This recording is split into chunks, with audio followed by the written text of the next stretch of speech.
नमस्कार, आप देख रहे हैं इंडिया टीवी। आपके साथ मैं हूं पंकज भार्गव। बिलावल भुट्टो ने सोचा था कि भारत में लुक छिपकर प्रेस कॉन्फ्रेंस करेंगे, कश्मीर के लिए अपनी चुनिंदा मीडिया के सामने रोना रोएंगे, भारत सरकार और भारत के लोगों पर अनाप शनाप तोहमत मढ़ेंगे और फिर पाकिस्तान में जाकर ये सब जोर जोर से चिल्लाएंगे तो उनके चुनावी नंबर बढ़ जाएंगे और वाहवाही मिलेगी। लेकिन दर हकीकत हुआ उल्टा। बिलावल को लताड़ पड़ रही है कि यह सुनहरा मौका था भारत से रिश्ते सुधारने की पहल करने का और मुल्क की किस्मत सुधारने का, लेकिन बिलावल ने इसे भी मिट्टी में मिला दिया। रह गई बात कश्मीर की, तो बिलावल को पहले वो देखना और सुनना चाहिए जो उनके जबरन कब्जे वाले कश्मीर में हो रहा है।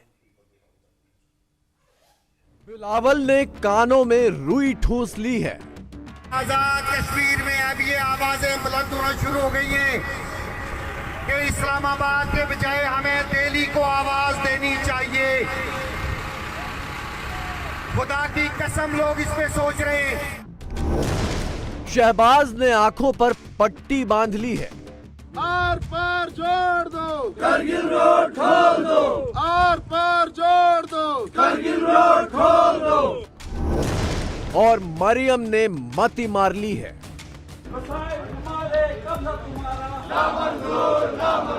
बिजली हमारी कब्जा तुम्हारा, ना मंजूर, ना मंजूर।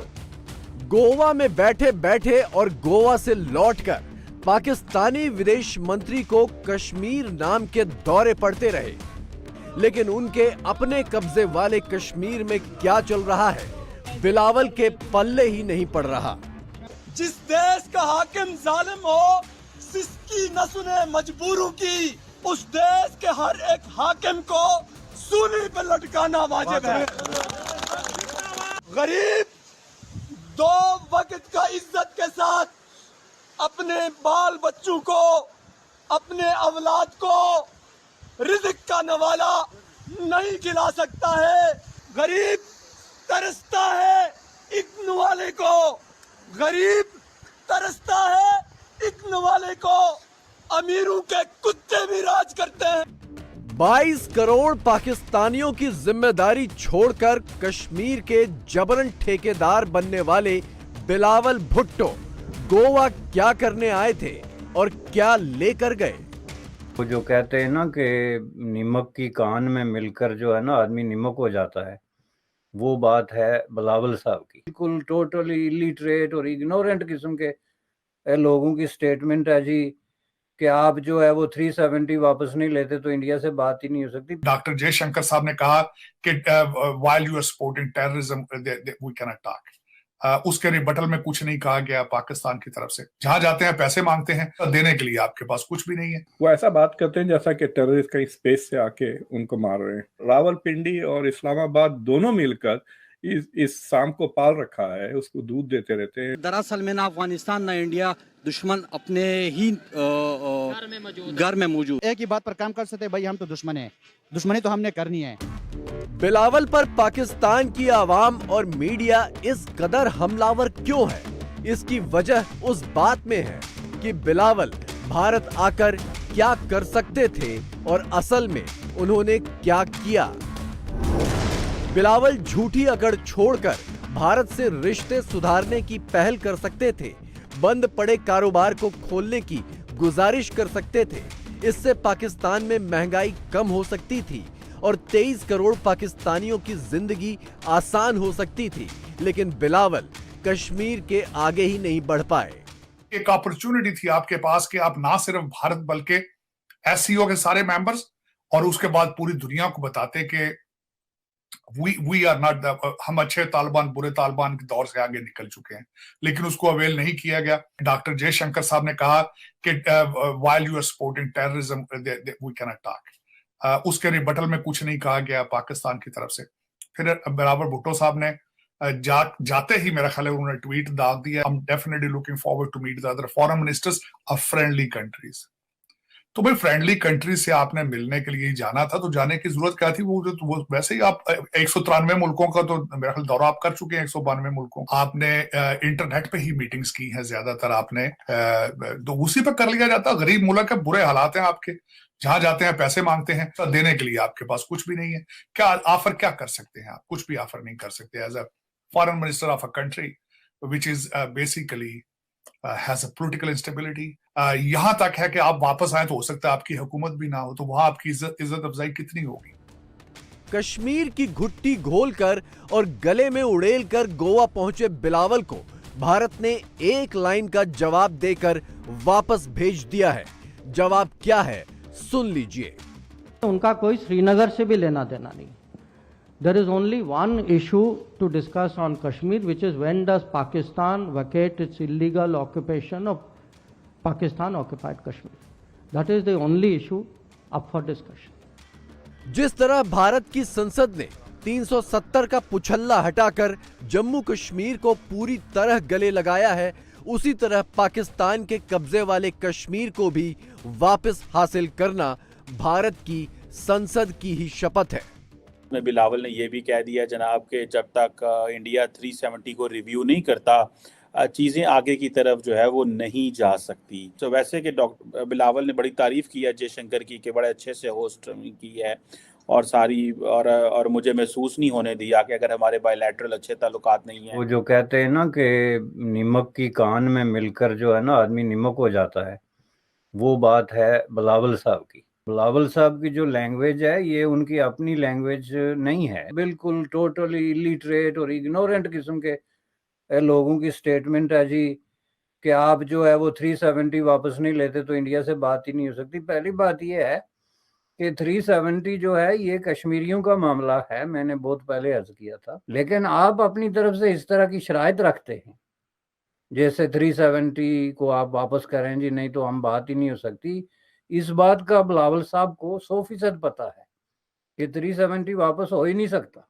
इंडिया में 370 जो है वो बाकायदा पार्लियामेंट के दोनों हाउसेज में ओवरवेलमिंग मेजॉरिटी के साथ डिबेट के बाद जो है वो अप्रूव हुआ है।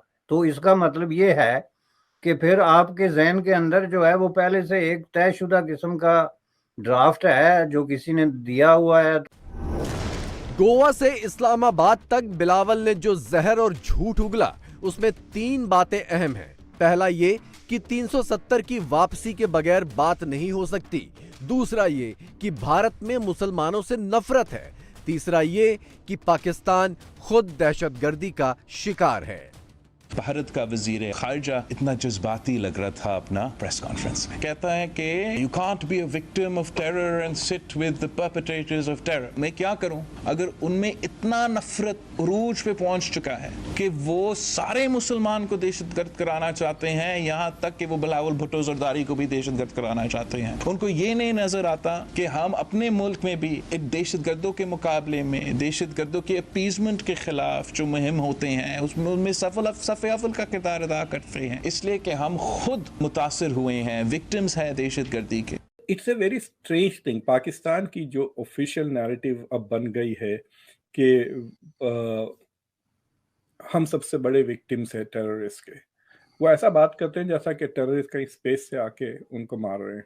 रावलपिंडी और इस्लामाबाद दोनों मिलकर इस शाम को पाल रखा है, उसको दूध देते रहते हैं। तो आप मुझे बताएं कि like how will the international community से आप तो कोलैटरल है, आप you are a collateral damage of your own policy. Pakistan अगर wants to shine at any international event तो ये टॉपिक वो ना आए तो बेहतर है। मगर सर ये तो फेस करना चाहिए ना पाकिस्तान को, चाहे फॉरेन मिनिस्टर हो या कुछ, इस चीज से बचा तो नहीं जा सकता। जी हाँ, मतलब when the questions are asked you have no way but to answer them, लेकिन खुद से ना लाए तो बेहतर है ना। प्रेस कॉन्फ्रेंस जो बिलावल भुट्टो की है वो उन्होंने खाली पाकिस्तानी प्रेस के लिए रखा था।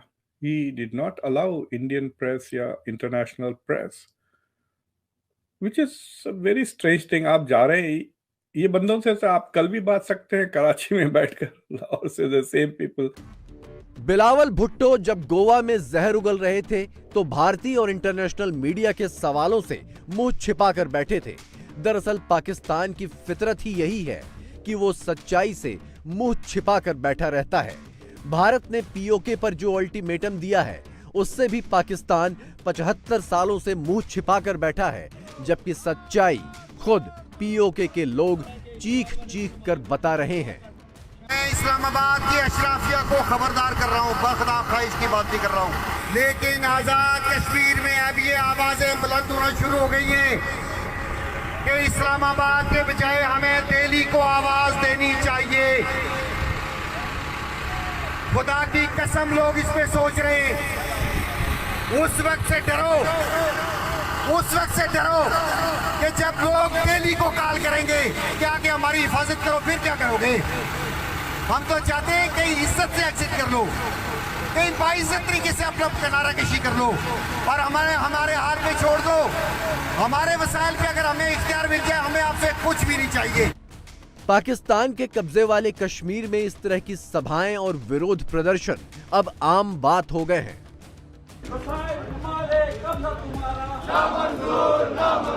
बिजली हमारी, कब्जा तुम्हारा।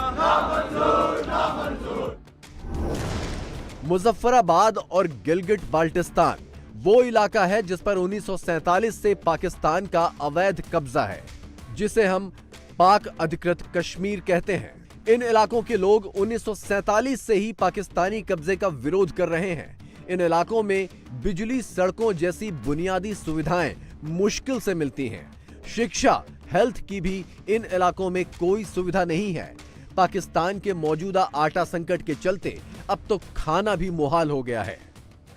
जिस देश में आटा चीनी का बहरान फलक तक जा पहुंचे, जिस देश में बिजली पानी का बहरान हलक तक जा पहुंचे, जिस देश का हाकिम जालिम हो, जिस देश का हाकिम जालिम हो, सिसकी न सुने मजबूरों की, जिस देश का आदिल बहरा हो, आहे न सुने मासूमों की, जिस देश में गुर्बत माऊ से बच्चे नीलाम कराती हो, जिस देश के ओहदेदारों से ओहदे न संभाले जाते हो, उस देश के हर एक लीडर पर सवाल उठाना वाजिब है। उस देश के हर एक हाकिम को सूली पर लटकाना वाजिब है।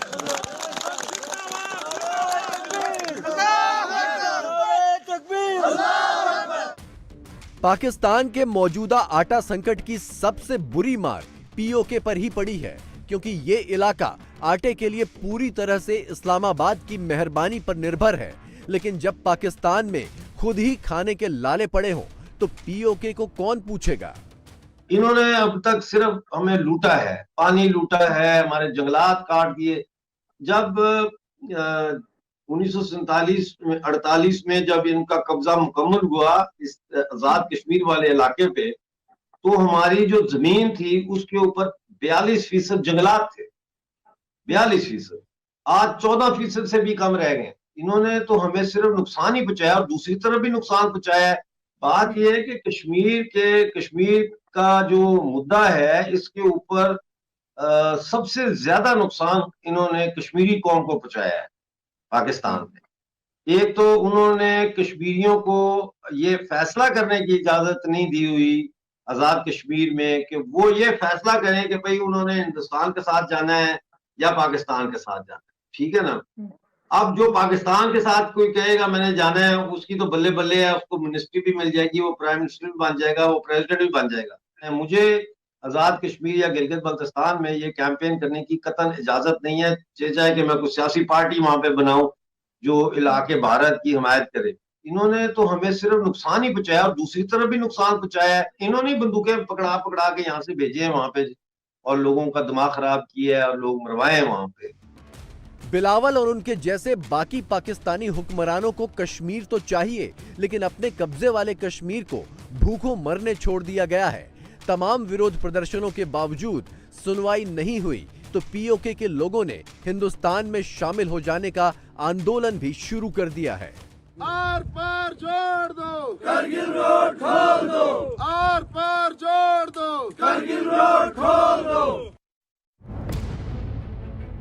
पीओके की सच्चाई से बिलावल और उनकी ब्रिगेड भले ही आंखें मूंद ले, लेकिन खुद अपनी सरजमी पर आवाम इंडिया इंडिया की रट लगाने लगी है। इससे पाकिस्तान कैसे मुंह फेरेगा? पाकिस्तान के लोग अपनी मुफलिसी, अपनी बेचारगी और अपनी कंगाली से इतने बिफर चुके हैं कि अब पीओके के साथ अपने लिए भी भारत में ही भविष्य देख रहे हैं। गिलगित बल्तिस्तान की बात करें, वहाँ पर भी प्रोटेस्ट चल रहा है, बहुत तेज़ी उसमें आती जा रही है। और कुछ लोग ये वहाँ से कहते नज़र आ रहे हैं, देखने में ही आ रहा है कि अगर हमें पाकिस्तान की गवर्नमेंट राइट नहीं देगी तो हम इंडिया की तरफ भी देख सकते हैं। उर्दू में एक मुहावरा है कि डूबते को जाग का सहारा। ठीक है। किसी को भी अगर आप कोई मुश्किल हालात में है, कोई भी उसको सपोर्ट करे, वो ये नहीं देखेगा कि कौन है, किसी का दुश्मन है क्या नहीं है। बलूचिस्तान का क्या आपने बात की थी, बलोचों को अपनी जो पूरी ज़मीन है वो क्लेम करनी चाहिए। डिमांड क्या है? बलूचिस्तान में गवर्नमेंट जो है वो एडमिनिस्ट्रेशन जो है वो इस तरह से नहीं है जिस तरह बाकी सूबों में या खासकर पंजाब में चलती है। ठीक है। वहाँ पर जो सरकार है वो वर्दी की शक्ल में है, सही है। वहाँ पर जो रूल ऑफ लॉ है वो वर्दी चलाती है। तो जाहिर सी बात है वहाँ पर जो मोनोपोली है, चाहे वो रिसोर्सेज पे है, चाहे वो सीपेक के हवाले से, वो सब जो कोर कमांडर है, जो एफसी है, उसके अंडर ही होता है। हमारे यहाँ कोई इतना सीरियस है ही नहीं कि इश्यूज हल हो। जो मेन प्रायोरिटी होनी चाहिए, इशू अगर बढ़ गए तो इश्यूज तो बढ़ रहे हैं और कितने बढ़ने चाहिए। खुद पाकिस्तान की अपनी जमीन टुकड़े टुकड़े होने को है। एक पंजाब को छोड़कर हर सूबे में बवाल है। खैबर पख्तूनख्वा में तालिबानियों का कब्जा है। सिंध में आजाद सिंध आंदोलन चल रहा है और बलूचिस्तान में तो इस्लामाबाद के खिलाफ पुरजोर बगावत है। लेकिन पाकिस्तान के हुक्मरानों को हर समस्या भारत पर थोपने की आदत पड़ गई है। अपना मुल्क संभाला नहीं जाता तो आतंकवाद से लेकर दिवालियापन, पानी और दुनिया में अलग थलग पड़ने का दोष भी भारत पर ही मढ़ देते हैं। असल में हम इंडिया का मुकाबला तो कर नहीं सकते। इंडिया मुसलसल जमहूरियत, यहाँ मुसलसल अमरीत रही है। वहाँ की इकानमी देखो, यहाँ की इकानमी देखो, वहाँ की आबादी देखो, हिसाब से बढ़कर है, लेकिन फिर भी वहाँ के आवाम खुश है। लेकिन यहाँ जब हम कुछ नहीं कर सकते, जब हम खुद की दुश्मनी आवाम के साथ कर रहे हैं, इसके लिए लाजमी है कि हम खुद की दुश्मनी छुपाने के लिए एक दुश्मन क्रिएट करें। दुश्मन सामने लिया है, अब अफगानिस्तान को दुश्मनी अफगानिस्तान के साथ कर रहे हैं, नाम इंडिया का लिया जा रहा है और दरअसल में ना अफगानिस्तान ना इंडिया, दुश्मन अपने ही घर में मौजूद। ये इन सियासतदान ने कुछ ऐसे ख्यालात में उलझाया हुआ है कि इनका कोई खास तरतीब जहन में नहीं आता कि हमें क्या करना चाहिए। अदरवाइज इंडियन लोग जो है वो इंतहाई पॉपुलर है। उन्होंने अपने आप पर काम किया है, अपने मुल्क पर काम किया है। हम तो सिर्फ एक ही बात पर काम कर सकते हैं, भाई हम तो दुश्मन है, दुश्मनी तो हमने करनी है। अगर मेरा कोई माने, मेरा जो पर्सनल आइडिया है, मैं इंडिया और चाइना की जो बॉर्डर है इस पर कभी आर्मी नहीं होने दूंगा। वहां पर सिंगल लाइन होना चाहिए। पाकिस्तान और इंडिया का ताल्लुकात भी एक सिंगल लाइन से करना चाहिए। हमारे जो भी गवर्नमेंट है वो 100% फ्री नहीं कि वो कुछ करना चाहते कर सकें।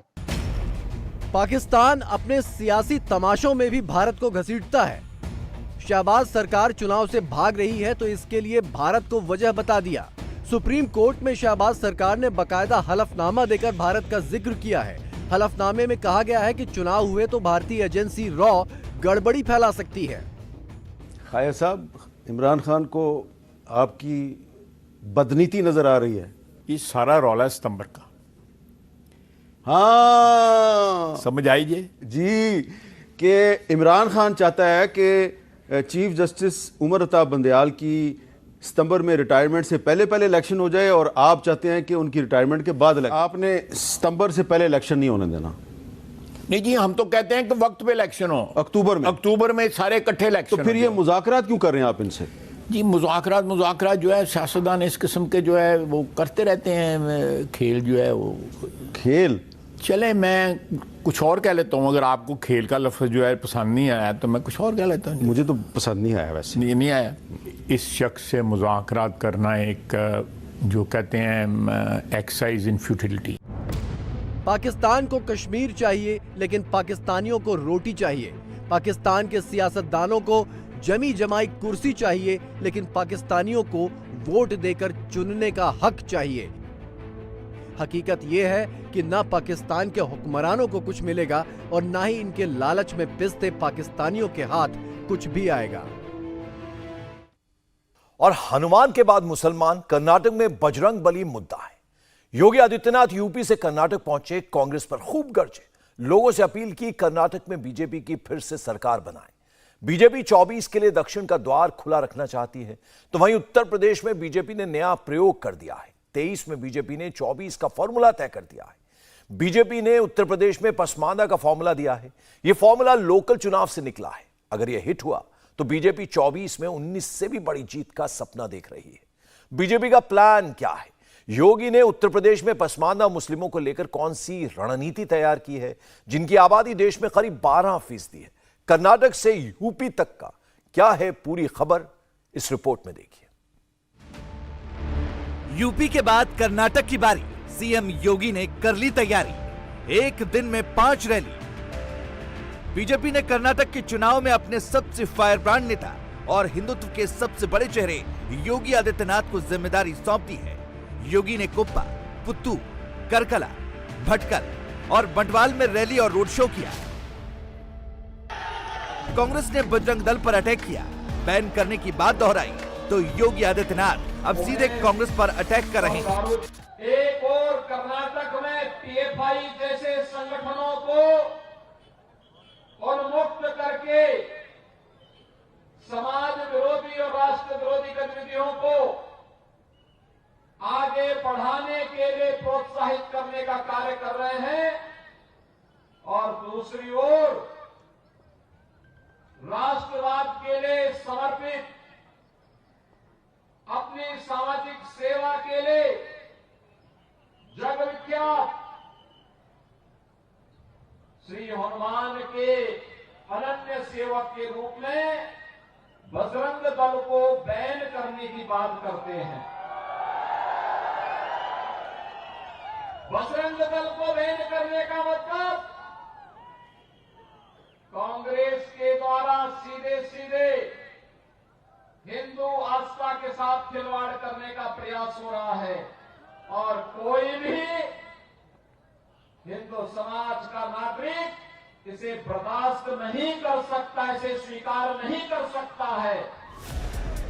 कर्नाटक पहुंचे योगी आदित्यनाथ ने यूपी और कर्नाटक का सदियों पुराना रिश्ता जोड़ा, भगवान राम और बजरंग बली की बात दोहराई। योगी ने दावा किया वो भगवान राम की नगरी से बजरंग बली के शहर आए हैं, दोनों आस्था के प्रतीक हैं। लेकिन कांग्रेस की ना तो भगवान राम में आस्था है और ना ही बजरंग बली में। पावन जन्मभूमि पर भव्य मंदिर निर्माण के कार्यक्रम को आगे बढ़ाया है, ये आस्था का सम्मान है। लेकिन एक और जहां डबल इंजन की बीजेपी की गवर्नमेंट आस्था का सम्मान कर रही है, वहीं दूसरी ओर कांग्रेस आपकी इस आस्था का अपमान भी कर रही है। पहले कांग्रेस ने मर्यादा पुरुषोत्तम भगवान श्री राम के अस्तित्व पर प्रश्न खड़ा किया। उसने कहा कि राम तो एक मिथक है, वास्तविक नहीं है। एक कांग्रेस कहती थी, यहां तक कि सुप्रीम कोर्ट में भी उसने इस प्रकार का एफिडेविट दाखिल किया था। और आज कर्नाटक में बजरंगबली की इस धरा पर कहती है कांग्रेस कि जब सत्ता में आएंगे तो कांग्रेस अपने मैनिफेस्टो में बोलती है कि पीएफआई को मुक्त करेंगे और बजरंग दल को बैन करेंगे। ये भारत के सामाजिक कार्यों में हाथ बटाने वाले राष्ट्रवादी कार्यकर्ताओं के मनोबल को तोड़ करके राष्ट्रद्रोही तत्वों के दुस्साहस को बढ़ाने का कार्य कांग्रेस कर रही है, जिसे कोई भी भारत का राष्ट्रवादी नागरिक स्वीकार नहीं कर सकता है। योगी को कर्नाटक में क्यों उतारा गया है, तो पहले इसे समझ लीजिए। कर्नाटक के वोक्कालिगा की आबादी करीब 15% है। पिछले कुछ विधानसभा चुनावों में इस जाति की भूमिका अहम रही है। सीएम योगी नाथ संप्रदाय और आदि चुनचनगिरी मठ के अनुयायी हैं। दिलचस्प बात यह है कि वोक्कालिगा जाति के लोग भी नाथ संप्रदाय और आदि चुनचनगिरी मठ का पालन करते हैं। लिहाजा योगी कर्नाटक में बीजेपी के लिए ट्रम्प कार्ड साबित हो सकते हैं, क्योंकि योगी आदित्यनाथ इस वक्त बीजेपी के शीर्ष नेताओं में हैं। यूपी जैसे बड़े राज्य के सीएम हैं। कर्नाटक की सियासत में वोक्कालिगा समुदाय का क्या दबदबा रहा है, इसका अंदाजा इस बात से लगा सकते हैं कि राज्य के 17 मुख्यमंत्रियों में से 7 मुख्यमंत्री वोक्कालिगा समुदाय से ही ताल्लुक रखते हैं। बेंगलुरु, बेंगलुरु ग्रामीण, मैसूरू, मांड्या, रामनगर, हासन, कोलार, चिकनमगलुरु, तुमकुरु, चित्रदुर्ग और शिवमोगा में वोक्कालिगा समुदाय के लोगों की आबादी अच्छी खासी है।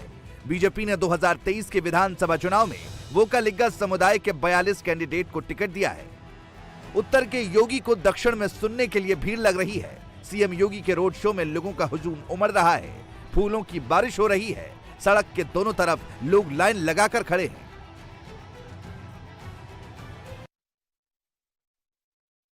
कर रहे हैं ओवैसी हर रैली, हर मंच से एक ही भाषण देते हैं। मुस्लिमों में एक लीडर पैदा करने की बात करते हैं। ओवैसी का मकसद साफ है, वो हैदराबाद से निकलकर देश का बड़ा मुस्लिम लीडर बनना चाहते हैं। कर्नाटक में भी 16% मुस्लिम है। ओवैसी ने कर्नाटक में हिजाब का तार भी छेड़ा, कांग्रेस को भी लपेटा।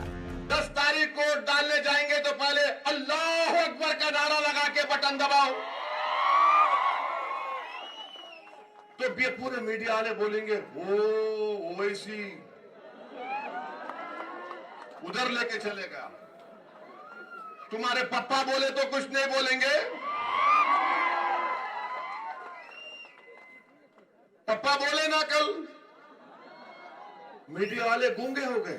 और जब तुम वोट देंगे तो वोट देने से अल्लाह बख्श को मजलिस को वोट देने से पहले उस बच्ची को याद करो जिसके सर से हिजाब छीनने की कोशिश की गई। वोट देने से पहले उन बच्चों को याद करो जिसको स्कूल, गवर्नमेंट के स्कूल में खाना नहीं मिलता। वोट देने से पहले याद करो कि महंगाई मोदी जी ने बर्बाद कर दी गरीबों को।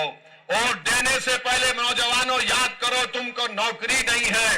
वोट देने से पहले याद करो कि कीमतें आसमानों को छू रही है। ये सोच कर वोट डालो।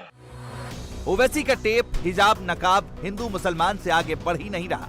वो हैदराबाद में भी यही टेप बजाते हैं, महाराष्ट्र में भी यही बात दोहराते हैं और जब यूपी में आते हैं यहाँ भी मुस्लिम वाला टेप रिकॉर्डर ऑन कर लेते हैं। लेकिन ओवैसी को यूपी के अलीगढ़ के मुस्लिमों की बात सुन लेनी चाहिए। जहाँ नगर निगम का चुनाव चल रहा है वहाँ माहौल क्या है? क्या लगता है जिस तरह से मोदी सरकार या योगी सरकार काम कर रही है वो मुस्लिम महिलाओं को पसंद आ रहा है या क्या चीज है? पसंद आ रहा है, बहुत ज्यादा, बहुत अच्छा कर रहा है मोदी हमारे लिए। पर बहुत सहूलियत कर रखी है उन्होंने हमारे लिए, हर आरामदायक कर रहा है। क्या चीजें आपको लगता है कि इन चीजों में हमें फायदा मिल रहा है? हमें हर चीज की फायदा दे रखी है उन्होंने, राशन से लेकर हर चीज की दे रखी है। राशन मिलता है? जी, महीने में जो राशन सब कुछ मिलता है। मोदी ने जितनी हमारे लिए सहूलियत उतार रखी है वो सब चीज हमें मिलती है। मुस्लिम महिलाएं खुश है क्या सरकार में? क्या चीजें हैं? हमें देखो गैस की भी उन्होंने सहूलियत दी है, राशन की भी दी है और वैसे भी हमें अच्छी उसमें वो कर रहा है, हर सहूलियत हमारी पूरी कर रहा है, हर मांग पूरी कर रहा है। हमारे लिए मोदी बहुत अच्छा काम कर रहा है। योगी जी योगी और मोदी दोनों ही कर रहे हैं। हमारे लिए कोई कम नहीं है। जो वोट हमारे लिए अच्छे हैं वो हम उससे देते हैं। हमारे लिए मोदी योगी काम करते हैं, वोट भी नहीं देते। यूपी में नगर निगम का चुनाव चल रहा है। बीजेपी ने भी अलीगढ़ में मुस्लिम उम्मीदवारों को टिकट दिया है। अलीगढ़ नगर निगम में 90 वार्ड है। बीजेपी ने यहाँ 19 मुस्लिम कैंडिडेट को टिकट दिया है, जिसमें 15 कैंडिडेट पसमानदा मुस्लिम है, 4 कैंडिडेट अशरफ मुस्लिम है, यानी मुस्लिमों के उच्च वर्ग से आते हैं। टिकट जो दिए हैं तो इंशाल्लाह उसके ऊपर बिल्कुल खरे उतरेंगे। ऐसा है? बिल्कुल। कुछ लोग ये कह रहे हैं कि मुसलमान डर गया है, अब वो कहीं और जाने की बात नहीं करता। कैमरा देख के तो बीजेपी करता है। बहकाने वाले लोग हैं वो। क्या कैमरा देख के आप बीजेपी कह रहे हैं क्या? ऐसा है? कैमरा देख के कुछ नहीं, हम तो पहले से ही बात कर रहे थे जब आप दूसरी जगह काम कर रहे थे। अच्छा, क्या बात कर रहे थे? ये अपने जब तक इन्वॉल्व नहीं होंगे पार्टी के अंदर तब तक, जब तक नहीं जुड़ेंगे जब तक तो चीजें पता ही नहीं चलती हैं। मान लीजिए हमारे लिए तो सभी बराबर है, हमें हमारे लिए सब बराबर है। और जब तक हम लोग नहीं जुड़ेंगे तो कैसे काम चलेगा बताइए आप? बीजेपी को कुछ लोग कहते थे अछूत टाइप एकदम मुसलमानों से, तो ये नुकसानदायक था? गलत है, ऐसा सोचना भी गलत है। पॉलिटिकल पार्टी है, सबके साथ जुड़ो। बिल्कुल बिल्कुल जुड़ना चाहिए, हम लोगों को भी जुड़ना चाहिए, पूरे समाज को जुड़ना चाहिए। क्या अगर मोदी जी या योगी जी के बारे में अगर मैं पूछूं आप लोगों से, क्या नजर आता है, किस तरह का काम उनका शासन का काम है, किस तरह की चीजें? क्योंकि अभी हाल ही में जिस तरह घटनाएं हो रही है उसको लेके मुसलमानों के दिलों में एक शक था, इस तरह की बातें। मुझे नहीं लगता कहीं कोई शिकायत है। गवर्नमेंट अपना काम कर रही है और बहुत बेहतर कर रही है। गलती पे उसे सजा मिल रही है, जो गलती पे है उसे सजा मिल रही है, उसमें क्या बात है? जो गलती करे वो सजा उसके लिए। बीजेपी ने फॉर्मूला तैयार कर लिया है, कैसे 24 के चुनाव में 400 सीटों तक पहुंचना है। बीजेपी उसकी रूपरेखा तैयार कर रही है। यूपी के लोकल चुनाव में बीजेपी अब उस वर्ग पर फोकस कर रही है जिसको माना जाता है कि ये बीजेपी को वोट नहीं देंगे। अलीगढ़ में करीब 20% मुस्लिम आबादी है। बीजेपी ने नगर निगम के चुनाव में आबादी के हिसाब से हिस्सेदारी दी है, टारगेट किया है पसमानदा मुस्लिमों को, तो उसकी वजह भी जान लीजिए। भारत में मुस्लिमों की आबादी करीब 14.23% है। इनमें से 15% मुस्लिम उच्च वर्ग के हैं, जिन्हें अशरफ कहा जाता है। बाकी 85% मुस्लिम अर्जाल असलाफ हैं, जो पिछड़े और दलित हैं, जिन्हें पसमानदा मुसलमान कहते हैं। 2024 के चुनाव में बीजेपी की रणनीति मुसलमानों के इसी बड़े तबके पर है, जिन्हें पसमानदा मुसलमान कहते हैं। बीजेपी इन्हें अपनी ओर खींचना चाहती है। यूपी के अलीगढ़ से इसका ट्रायल शुरू है। नतीजा 13 मई को आ जाएगा। जो सीटें हैं पार्षद की, उसमें से 19 मुसलमानों को बीजेपी ने टिकट दिए हैं, तो इसका कुछ असर है क्या आप लोगों पर? नहीं, कोई असर नहीं है। बीजेपी लिख लेगी, क्योंकि काम कर रही है, लिख लेगी। मेरे ख्याल इलेक्शन जीतेगी बीजेपी जी। बिल्कुल, और भी लोग यहाँ पर मौजूद है। आपका नाम क्या है? साजिदा। शाइस्ता। शाइस्ता जी, आप बताएं कि किस तरह जी? साजिदा। अच्छा, साजिदा, क्या बीजेपी वाकई और खासतौर पर मुस्लिम महिलाओं को लेकर जो बातें कही जाती है कि चाहे ट्रिपल तलाक का इशू है, दूसरे मामलों में भी मुस्लिम महिलाओं को लगातार आगे बढ़ाने की कोशिश बीजेपी की तरफ से की गई है, मुस्लिम महिलाएं इस बारे में क्या सोचती है? वाकई इन तमाम चीजों का असर दिखता है क्या? जी, ठीक काम किया है मोदी जी ने। दिखता है जी, दिखता है। क्या चीज है? ये कि मुसलमानों के लिए भी हो रहा है काम और हिंदुओं के लिए भी हो रहा है काम, मुसलमानों के लिए भी बराबर काम हो रहा है। जो मोदी जी और योगी जी की तरफ से बातें कही जाती है, उस पर कितना यकीन है मुस्लिम महिलाओं को? पूरा यकीन है, पूरा यकीन है, पूरा यकीन है। तो क्या माहौल इस बार लग रहा है? चुनाव में क्या होने जा रहा है अलीगढ़ में? चुनाव में तो जीत हमारी है। किसकी जीत है? बीजेपी। बीजेपी। आप बीजेपी समर्थक हैं? जी। अच्छा, बीजेपी को सपोर्ट करती है जी। क्या यही सच्चाई है क्या जी? क्या होने जा रहा है? देखिए, इस बार भारतीय जनता पार्टी के 19 प्रत्याशी अलीगढ़ के अंदर तुरे हैं और 19 के 19 जीतने जा रहे हैं और भारतीय जनता पार्टी 90 में 19 है। 90 में? हाँ, 90 में से 19 है और 70 सीटें हम इस बार जीतने जा रहे हैं। ओवैसी हर मंच से मुसलमान वाला राग क्यों अलापते हैं? माहौल कैसा भी हो, ओवैसी की तकरीर में मुसलमान आ ही जाता है। ओवैसी मुसलमानों पर इतना जोर क्यों देते हैं, पहले उसे समझिए। लोकसभा की 543 सीटों में से 92 सीटें ऐसी हैं जो मुस्लिम बाहुल्य हैं। दरअसल इसी मुस्लिम बाहुल्य वाली सीट पर ओवैसी की नजर है। वो अलग बात है कि लाख कोशिश के बावजूद भी ओवैसी की पार्टी 2 लोकसभा सीट से आगे नहीं बढ़ रही है। ओवैसी ने यूपी में 10 सीटों पर मेयर कैंडिडेट उतारा है, सभी मुस्लिम हैं। अलीगढ़ में भी कैंडिडेट उतारा है, लेकिन मुस्लिम बाहुल्य अलीगढ़ में भी ओवैसी का नाम कोई नहीं ले रहा है।